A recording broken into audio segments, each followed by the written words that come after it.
It was a splendid morning on the island of Sodor. James was feeling very pleased with himself. His red paint gleamed in the sunshine as he sped along the line.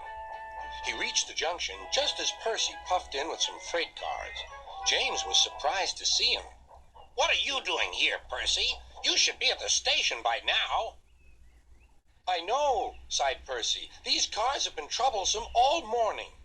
"That's no excuse, Percy. Nothing should stop us. Sir Topham Hatt relies on us to be on time. Now, if you'll excuse me, I'll be on my way." And James puffed importantly away.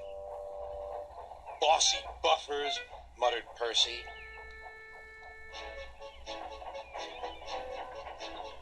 James arrived at the harbor. It was market day. The harbor yard was filled with the sweet smell of fruit from faraway lands.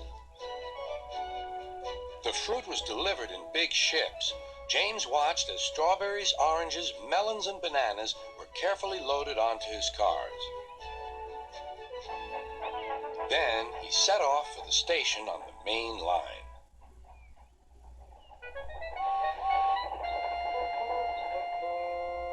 On the way, he met Thomas.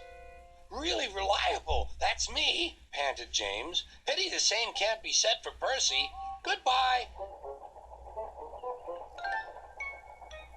"What was all that about?" gasped Annie and Clarabelle. That was trouble. Trouble for James. Just wait and see. Percy was back in the yard and busy shunting. He had the cars in good order and was making up for lost time. But the station master had bad news. "What's happened?" asked Percy's driver. "James's brakes have jammed. We need Percy's help right away." Percy quickly set off to the rescue.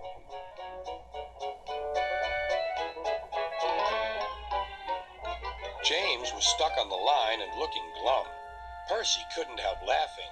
"Got yourself in a bit of a jam, eh, James? A sticky situation?" "Be quiet. It's not funny having jammed brakes."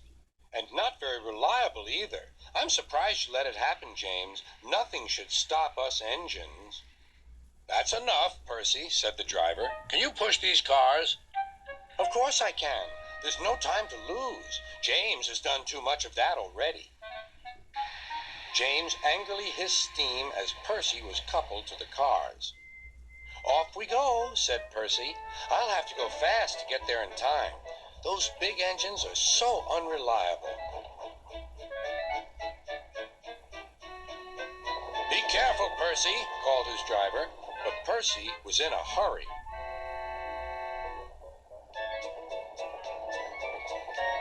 He didn't see that the switch had failed and that he had been diverted into a siding. "Look out, Percy," shouted his driver, and applied the brakes, but it was too late.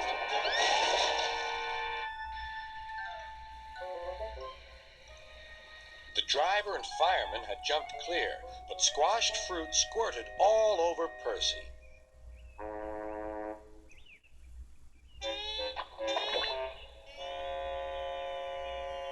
Sir Topham Hatt arrived. "Percy, you are not to blame for the switch failure, but I do not run a jam factory." "Yes, sir. No, sir." And Percy squelched sadly away. That night, the shed was silent. James and Percy felt very sorry for themselves. At last, Thomas spoke. "You know," he said to no engine in particular, "there's more than one way to get jammed. We all learned that today." Still, there was silence. What's more, we also learned that sometimes when engines help each other out of a jam, things can still go wrong. "So," said a voice, "so that means we learned a lot today, and therefore—" Then came a chorus. "We're really useful engines after all."